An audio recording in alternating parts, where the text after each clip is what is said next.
Hello, everybody. This is Jade Urich checking in. Welcome, Buck. Welcome back to Buck Live. It is 2022. Happy 2022, everybody. As people start to pour in, hope everybody is doing well, doing safe, and just, times are kind of crazy again around this New Year time. But just wondering what everybody's been up to, how people have been coping with new restrictions or having to stay home more, and as well just what sort of transitions you've had to sort of come up with, and things that you've done to sort of keep your mental health in a good place and staying in check. We've had a lot of projects in 2021 that were super awesome and super exciting, and in 2022 now we are just as excited to continue pushing them. Some into multiple seasons, some for new things in development. A lot of things to sort of be pushing out over the next little bit. So everybody stay tuned at Buck Productions for more things as we go. Just wanted to celebrate a milestone for our channel. I came into Buck Productions about 4 years ago to run the social media, and now we've finally hit 2,000 followers. So shout out to everybody that has been along for the ride, and to everybody that's new and just checking in at this point. Just you followed the right page. We've got a lot of amazing shows and different styles of content coming at you this year. So happy 2022. This is the first live stream, Buck Live of 2022. We've got some great ones lined up after this. So very thankful to Mr. Callum Wallace for being the first guest, the first person in the hot seat. So I'm just going to read over Callum's bio for everybody, just to get a bit of a taste for what he's all about. So Callum is 27 years old, was born and raised in Oakville, Ontario, and he attended Oakville Trafalgar High School, and soon after began a career in real estate. While real estate was his day job, he always had the aviation bug. After earning his pilot's license, Callum has been flying every chance he gets. He is so grateful that it has reached a point where his passion and his job have enabled an opportunity to pursue one of the biggest challenges a pilot can face: to fly across the world, which I don't know if anybody knows, but I'll just pose this question to everybody watching: who is the first person to fly around the world? You can answer in the comments below. So not only is Callum flying across the world, but he's also raising funds for Home Sweet Hope. Now, Home Sweet Hope is an Oakville-based organization that helps mothers with children overcome homelessness and financial hardship. And Callum has supported Home Sweet Hope since 2018, where he helped a family have a home for Christmas and the holidays. So I think, without further ado, the man of the hour is here. So I'm going to bring Callum Wallace into Buck Live. So welcome, Callum.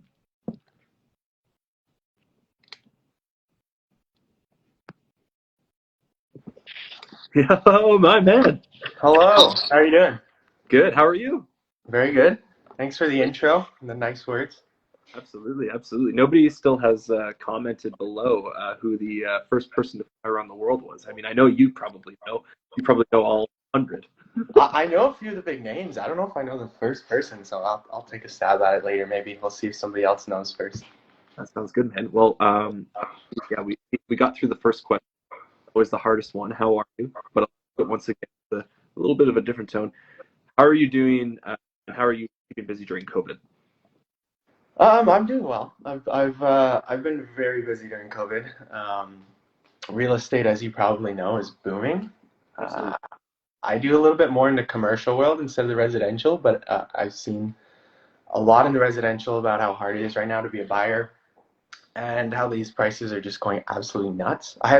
We had somebody go. I had a friend of mine actually. We bid over $400,000 over the asking price yesterday, and still lost. Didn't even come close. It wasn't even. It wasn't even like a callback to see just thanks. It went even higher. But between real estate and flying and the studying, the logistics of this world flight, I've been very busy. That's been good. I would imagine. I mean, in keeping all that busy and having two kind of like aligned passions here, I'm sure you don't have too much spare time, but I'm just kind of curious what some of the things you like to do in your spare time are to sort of unwind and reach Yeah. In my spare time, what do I do in my spare time? I don't have a lot of it. It's either I've been working a lot. I purchased like the new aircraft hangar, so I'm doing a lot of stuff in there in terms of like an interior build out of insulation, building the office and the shop and everything to work on the plane. Besides that, I play hockey. I like hockey and rock climbing as my two kind of hobbies besides it, but for the most part, it's all related to flying, and not even a lot about the physical flying. It's more about the fundraising of this event. That's a much bigger piece of cake than the physical flying, which we'll get into, I'm sure. But that's kind of what I do. Yeah. What sort of, I guess, media have you been consuming? I mean, it sounds like probably flight literature or some research, or I would imagine just a lot of nonfiction. But I'm just kind of, are there any television shows, movies, blogs, or kind of been addicted to? Yeah. For that kind of stuff, a lot of YouTube. Uh, there's a few guys who have done a world flight before, and they documented it. And one of them, they did it in 2017, and they just managed to package together the video, and it's up on Discovery Plus. Yep. If you have that service, they posted it there. It's called Beyond Borders. It gives a good picture of their mission was to fly around the world and figure out how we're there's so many different groups of people, but we all kind of share the same core values. So they interviewed people across the world and did that, but they do show a lot of the aviation aspect in that video. It's a good one to check out if you have Discovery Plus. That kind of stuff. A lot of YouTube, a lot of studying and research about the different countries and in terms of the logistics and the airspace and what's required to get in. But yeah, that's kind of all studying for my commercial. I'm about to do my commercial written exam, so a lot of book studying. If anybody's doing their pilot's license, they'll know that it's if flying a plane is easy, it's that comes actually really fast. It's the theory and the book knowledge that's hundreds of hours to get into that. So that's on the side as well right now. Yeah. Well, I just want to take a quick moment to plug, only because you said it a few times, is Discovery, where one of our properties, TV show that we did last 40-year-old property version, is also on Discovery Plus Canada. But that's awesome that you're engaging with content on Discovery Plus. Rock on Discovery Plus. It's just me plugging Discovery Plus for a moment. Yeah, thank you. Regards to, I guess this is a total, I didn't even plan this question, but I'm kind of curious about what be intent on the actual, when you start your journey to all of this and to create content and to be a filmmaker for, like highlighting and sort of, what are some of, I've seen a little bit of your YouTube content and seen like how you sort of position your camera and how you cut between them and stuff. So I'm just kind of curious, is there a plan for that? Or what can we expect from the journey? Yeah, I'll try and sorry, I got like every other word was coming through there. Maybe it's my internet, but so with regards to filming, is that what you're asking about? Filming the trip? Yeah. We will do the whole trip's going to be filmed. I'm using a company called they have a product called a Spider, essentially. The company's called Spider Tracks. They use it a lot for fleets of kind of commercial aircraft and a lot of that where there's a head office of people and they want to see all the live information of the flight so that they can coordinate logistics. They've offered to donate a Spider, and what that will do is plug into the plane essentially and provide a live broadcast to anybody that wants to tune in. We'll have obviously the plugs, everything will be on our website, but it'll give you everything from live audio in the aircraft to a lot more features than just you would find on like FlightAware, Flight Tracker for any other aircraft. So Cool. the whole goal is to kind of bring that experience of flying a small plane and have it more so somebody could tune in and really see it a lot deeper and live time and have people kind of follow along that way. So there will be live tracking with the whole thing in the lead up to the departure. We're going to be doing a lot of events and all that, which will be live tracked, a lot of test flights, such as when we're testing the aircraft with its upgraded fuel system, which we'll talk about. we need to test that. So one way to test it might be to fly across Canada straight nonstop for 10 hours, in the plane, and that would all be live broadcasted. I got you. Yeah, That's awesome. I love it. it'll be fun. I'm excited. Fellow Yeah. live, I love the live stream content. Yeah. This is a total sequitur question, just throwing it into your basket and see what you're gonna get me back with. But do you have any favorite flying? Any flying what? Sorry. Any favorite flying songs? Flying songs? Oh gosh. Like what I would listen to while I'm flying, Sure. or yeah, like a lot of times, like my headset. Like honestly, the when you're flying a plane, the beginning and the end is very task saturated. But when you're in the middle, you don't do a whole lot, to be honest. You switch to fuel tanks every once in a while. So I do have the headset that you can connect, and you can watch Netflix in the plane, or you could be listening to music. But for me, I do a lot of I'll put on like a playlist that I've never heard before, mostly because I don't want to like be jamming out something I know and get distracted. I prefer to have something I've never heard, and then you can kind of look out the window and just monitor, your engine and all that while you're cruising. But no particular flying song, just some kind of upbeat playlist. There's a lot of them. There are a lot of flying songs. Through getting the promotion together for this, I was surprised by how many songs I could find. And Yeah, I feel like "Come Fly Away" was a go-to for you there. I like it. Somebody just asked in the I think it was Rugby 10, how do you go to toilets? God. How you go to the toilet? Ideally, you don't, but if you need to, there's this thing called a porta john.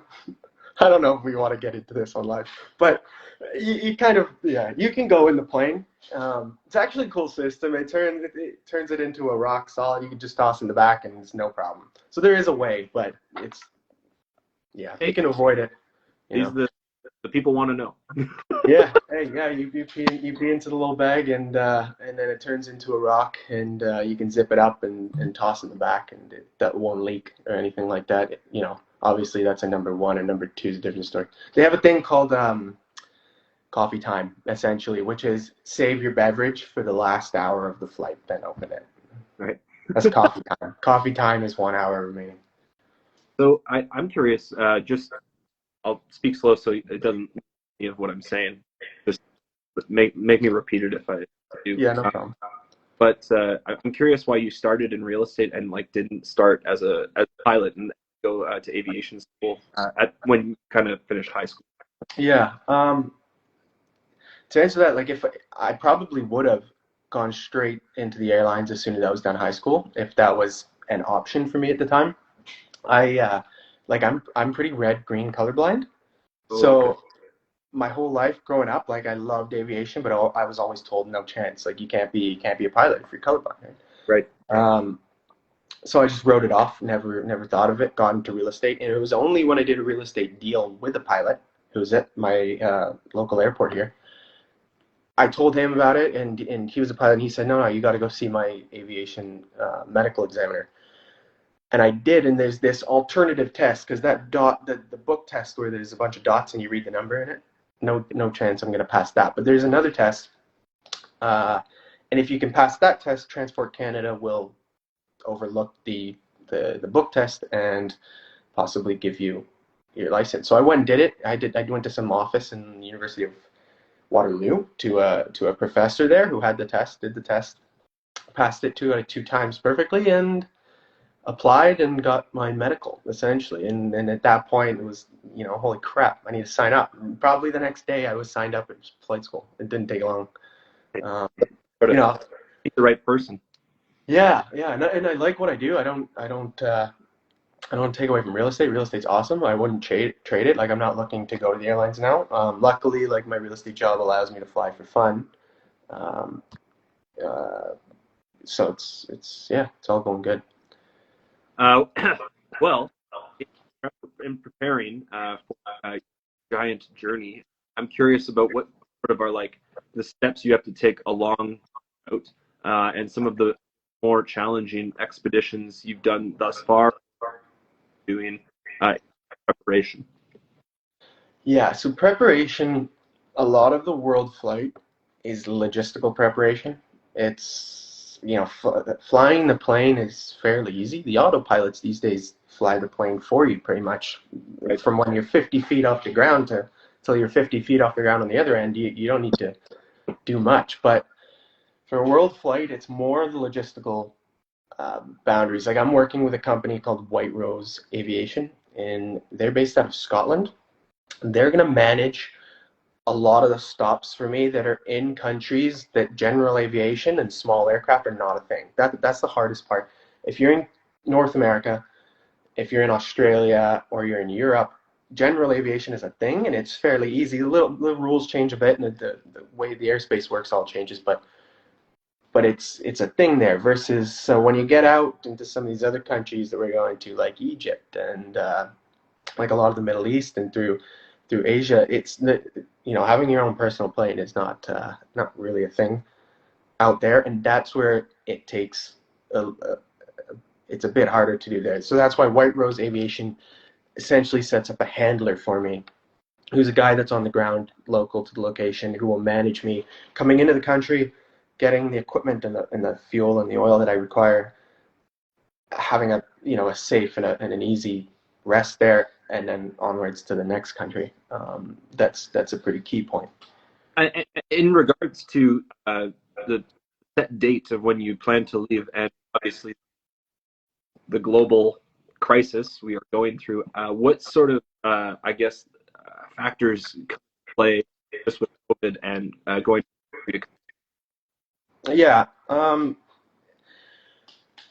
There's a there's a few countries obviously that are still kind of in a lockdown, yeah. such as Australia. Australia is a key point of the route. We go right through there. There's no avoiding it, and right now they're still locked down. So we're planning for a late summer departure. Okay. In the event, hopefully, I'm hoping the world will be back to somewhat what we were going to call normal after then. If not, we can amend the route. There's a way to do it that avoids Australia. It's a little different. It will require quite a change to the plan, but there is an option for that if we need be. Okay. But So ideally, the world will be back to normal and we can proceed. one question here from Becca Rom is: are you nervous about flying over any? No, I don't think I'm nervous. There's a few countries that you'll fly over that you'll be nervous in the sense of if something were to happen, an engine failure, or you have some emergency and you need to land, then it's not a great spot. if you're in that spot, it's not a good one. But we're gonna make sure that everything with the plane will be buttoned up, and ideally, hopefully, he won't have any issues. But I'm not worried about flying over any countries for any reason other than just like the Atlantic crossing of Greenland, Iceland, gorgeous. But there's not a lot of places to pick to land if something were to happen, right? So you got to be prepared for that.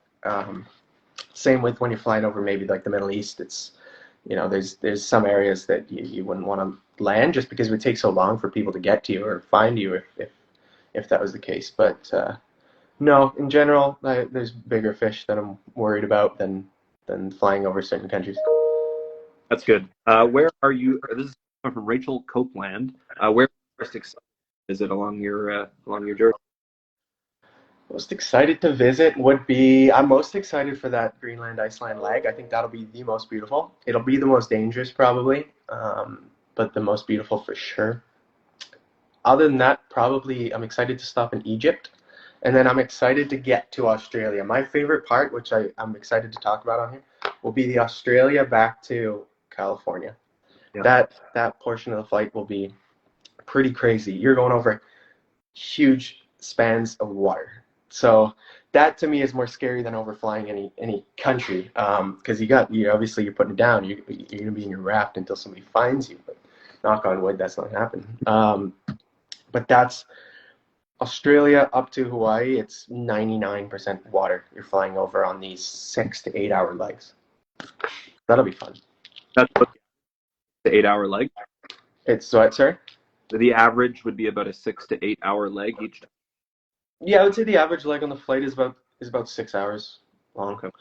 there's one very long leg, which is Hawaii to California. Yep. That's in a no wind situation, 15 hours probably. Yep. So ideally you're going to have a tailwind and it will shorten that to maybe 14, Right. 13 and a half. Right. But for fuel purposes, that's poses kind of the biggest issue of the flight, and one that I'm even working on still right now is that leg and how you get that much fuel into the plane. Because a lot of people don't realize, so the plane I'm flying, Beechcraft Bonanza, it's a 4-seater single engine aircraft. It's built for going probably about a 3-hour flight. It's not built for going around the world and all these kinds of things.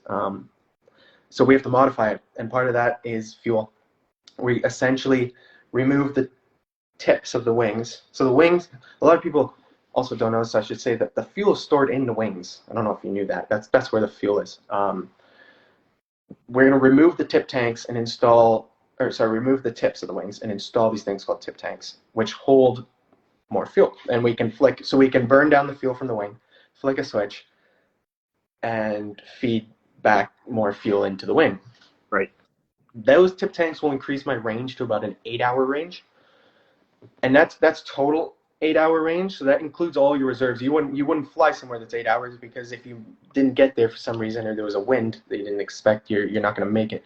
So realistically, with an 8-hour range, you've got like a 5-hour range with a 3-hour buffer.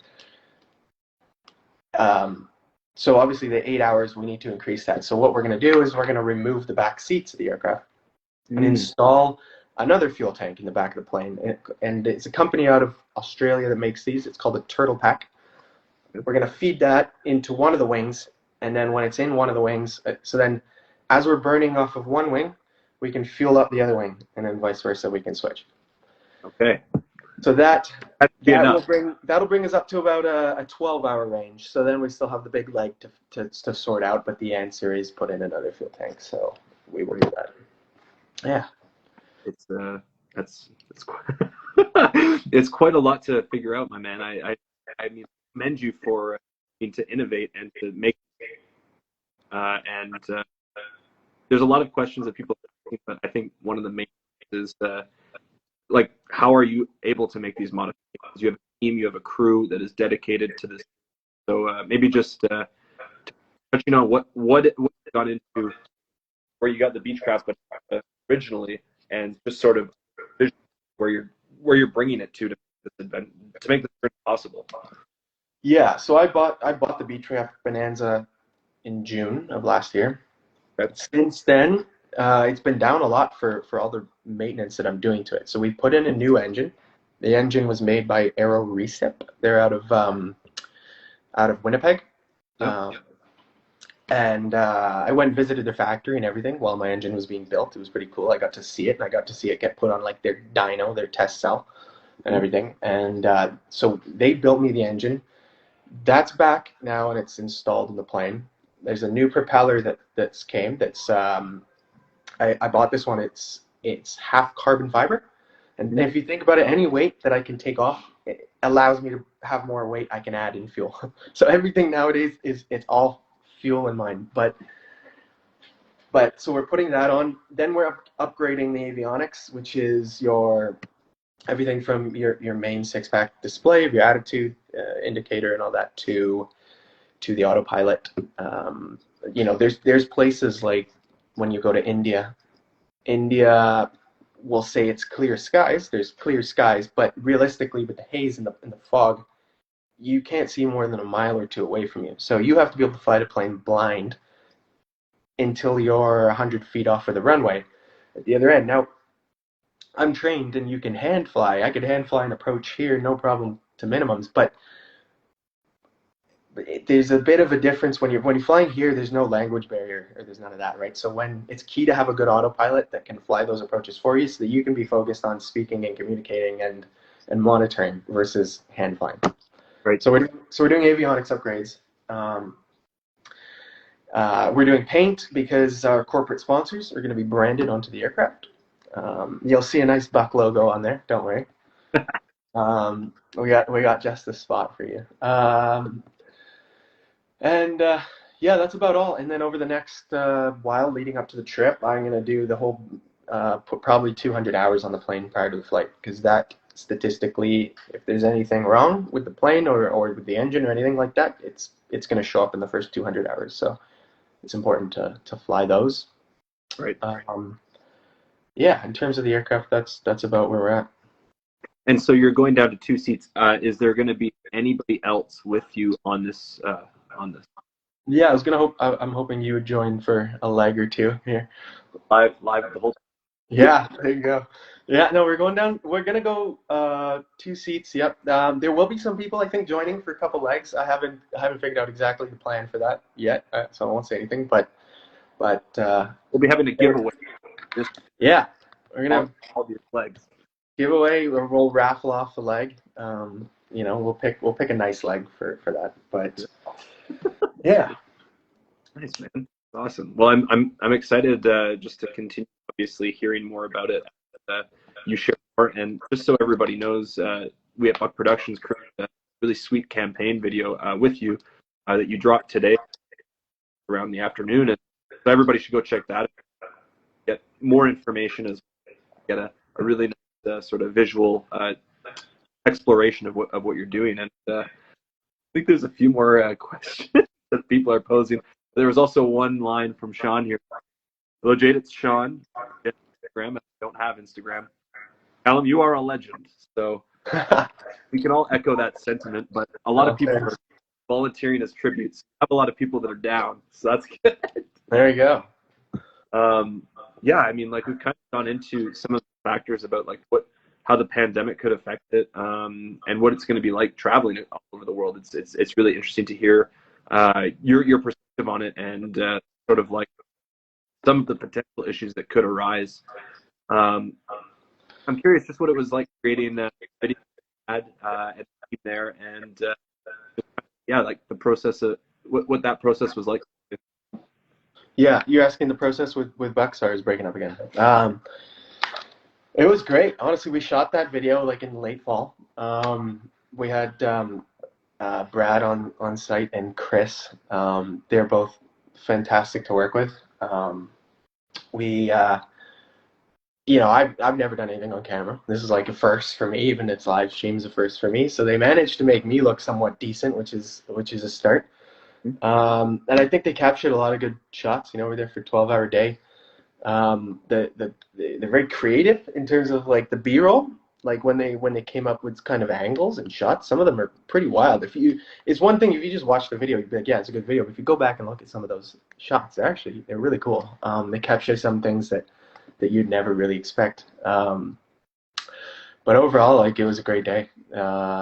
Great shoot day. It was a fast turnover. I've been holding that video, waiting to release it for the right time for quite a while now, as you know, because we've been planning to do this for a bit. But yeah, I felt like now was the right time to kind of mention it. Seems we got the ball rolling, and yeah, I'm excited. We're gonna shoot a few more things, right? So we got a bit more to come.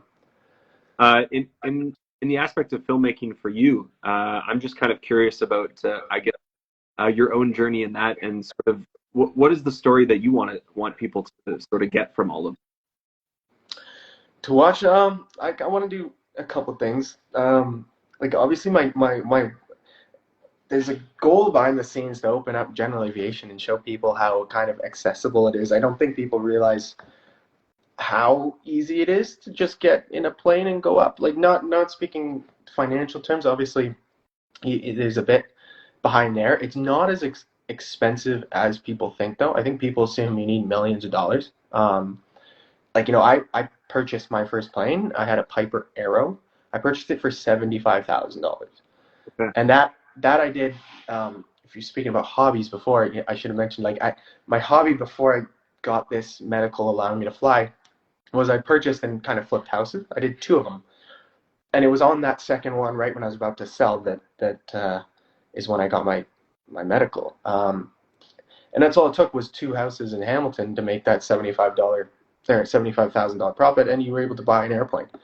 I don't think people realize how I think a lot of people think it's millions of dollars, but it's not. It is very accessible, and there's a lot of small airports. If I were to show you a map that we use called a VNC map, which shows all the airports across Ontario. There's hundreds, and people think of there's two, or three. There's Pearson and Hamilton and Toronto Island Airport that's around here. But I could name, there's one in Grimsby, there's one in Guelph, there's little airports everywhere that are only accessible by small planes, and it opens up a lot of things. Like you could go, I don't know if you've ever heard of Peely Island. So I went to Peely Island with my girlfriend. It's an hour there and an hour back, and you can go. It's the most southern point of Canada, gorgeous. And the only way to get there is you got to take like a ferry, or you can fly in. So that's cool. So I always liked showing the general aviation aspect to people so that they can kind of learn and see, because unless you have it in your family, I don't think you're really exposed to it much. And then other than that, like I wanted to spread awareness and spread, I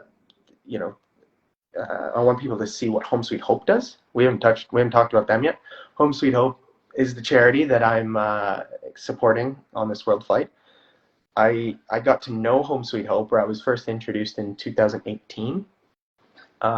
We actually had a property in Oakville that we were planning on developing.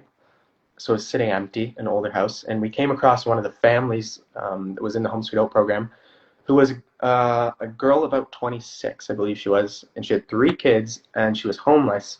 And it was at end of November, so it was approaching Christmas, and they had nowhere to go. So of course, we actually delayed our build, we pushed our permits back a bit and delayed our start, and we gave them that home for 4 or 5 months, I believe they were living in there for. And that was my first introduction to Home Sweet Hope. I've done a few more things across the other years, but they're a local Oakville charity, and it's great to support that. And they're a good group of people. What are some of your goals with the charity? Like, how much would you like to raise? Goal? I would like to raise $1 million is my goal.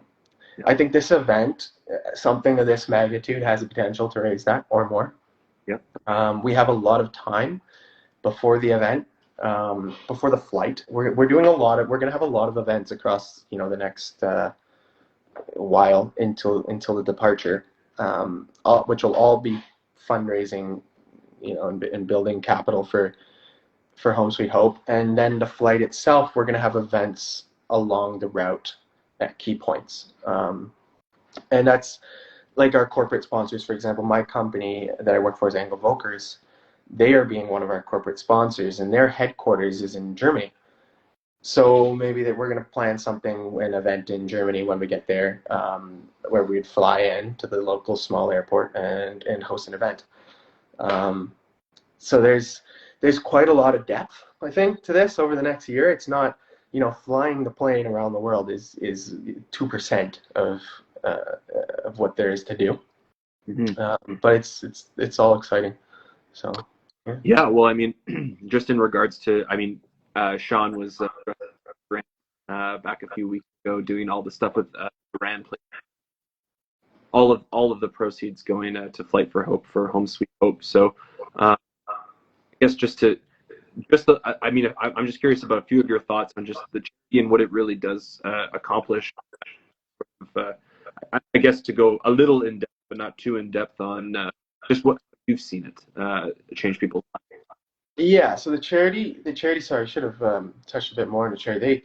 They essentially take homeless mothers, so often with a kid or 2 or 3 kids, and who have become homeless from one way or another. Whether they were born into it or they've been abused and kicked out of their house or one way, but either way, they need help. And Home Sweet Hope has a 4-year program that if the family gets accepted into the program, it provides housing. It puts the mother through Sheridan College that they're partnered with, so that she can come out of there with a degree that will offer a job with a salary that's high enough to sustain the type of living. And yeah, there's a few things that they're working on in the background, and I think what they do is great. I know a lot of the individuals from there, and they work hard, and I'm just super happy to support them through this trip. Yeah. There seems to be a little bit of synchronicity here in that you're in real estate. Hmm. connecting these passions together. So it's Yeah. really nice. They have, like, if you think about it, part of what they do is they put them into a home. But if you know the real estate market, that's hard to do right now. So there's no rent. Like, even if they were to rent somewhere, there's none available, and if there is, it's a crazy price. And so we're working on something to try and help that. And are people able to donate now?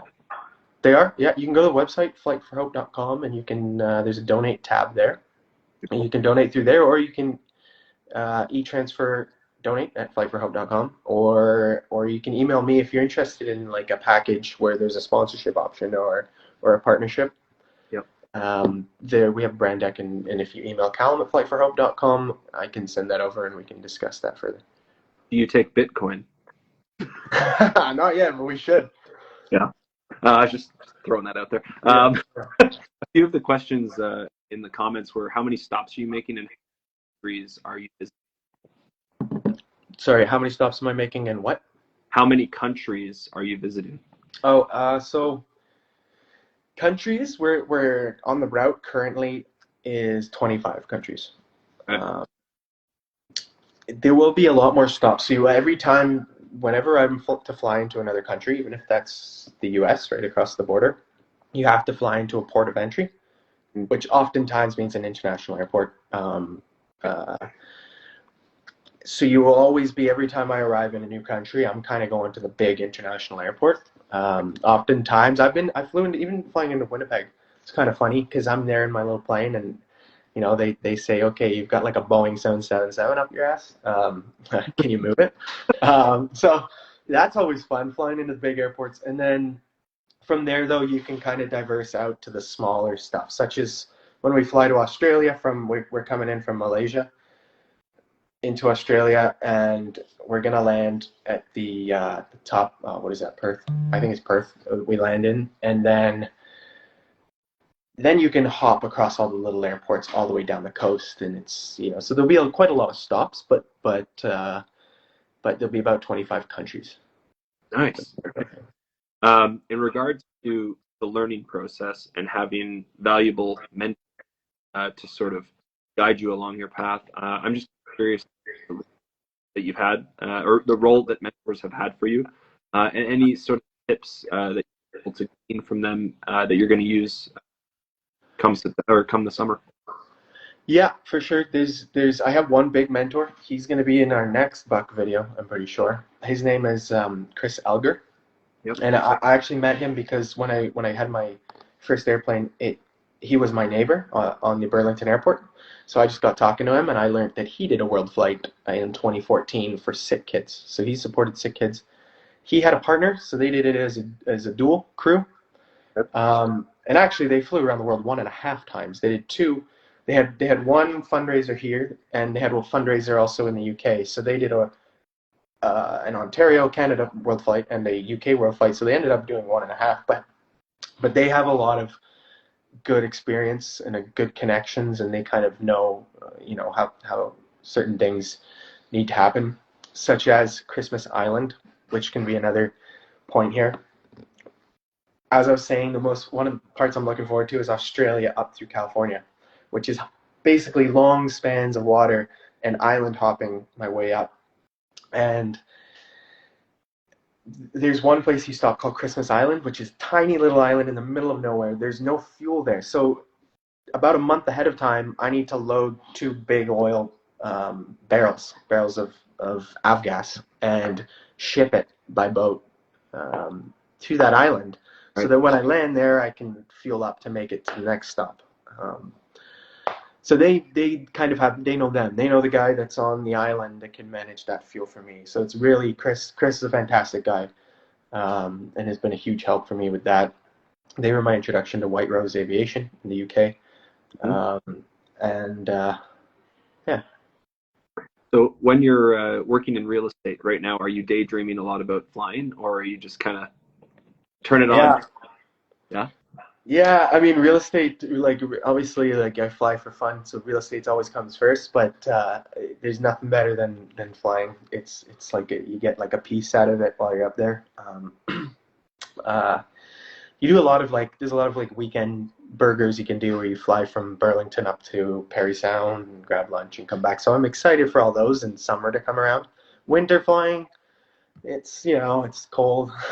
If you think about temperature, temperature decrease is 2 degrees per 1,000 feet, and we're flying at 8,000 feet on average.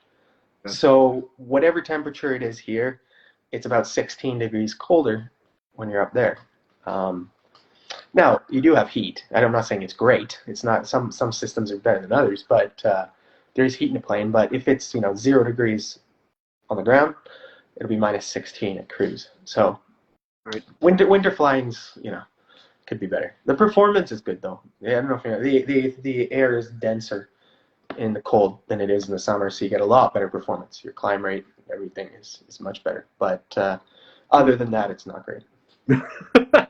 Well, I just I mean, we've flown through these questions pretty quickly, and just wanted to let everybody who's watching the live stream know if you guys want to pose any questions for Callum here, but otherwise you can also hit him up on Flight for Hope and donate there to Home Sweet Hope, which is a wonderful cause, and obviously we're going to continue promoting it and looking forward to just continuing to spread the good message.